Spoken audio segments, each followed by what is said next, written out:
V prvom zápase 12. kola hokejbalovej ligy nastúpili proti sebe Bláznivé Banány a SHC Imro. Úvod stretnutia patril Bláznivým Banánom, ktoré sa po góle Tomáša Štefanoviča ujali vedenia. Ďalšie svoje príležitosti na gól žltí nevyužili a tak prišiel zákonite trest. Hráčom SHC sa podarilo stav stretnutia otočiť. Bludovič najskôr vyrovnal na 1-1 a o niečo neskôr poslal SHC do vedenia na 2-1 Drgoň. V ďalšom priebehu prvej tretiny dominovali brankári a tak sa skôr nemenilo. V prostrednej časti opäť uradovali najmä gólmani. Cutler na strane Bláznivých Banánov a Benčík na strane SHC za seba nepustili ani jednu strelu. Niekoľkokrát nastrelili hráči konštrukcie brán. Na strane červených bol aktívny hlavne Golas, no ani jedna jeho strela neskončila za Cutlerom. Z týmu žltých nepremenili svoje príležitosti Siládi, Tomáš Štefanovič a Čagánek. Záverečná časť na rozdiel od druhej tretiny priniesla bohatú úrodu gólov. Vedenie SHC zvýšil hneď v úvode Krupa.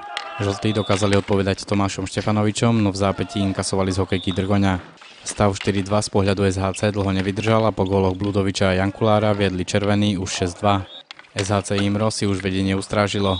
Do konca zápasu sa ešte z týmu červených presadili Golas s Púchovským. Žltí dokázali korigovať po presných zásahoch Dičera a Siládiho.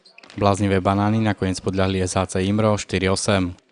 V ďalších stretnutiach 12. kola hokejbalovej ligy Pastoračného centra si Rebels poradili z HBK Vikings 8-3 a HBK Šaľa podľahlo All Reds 4-12.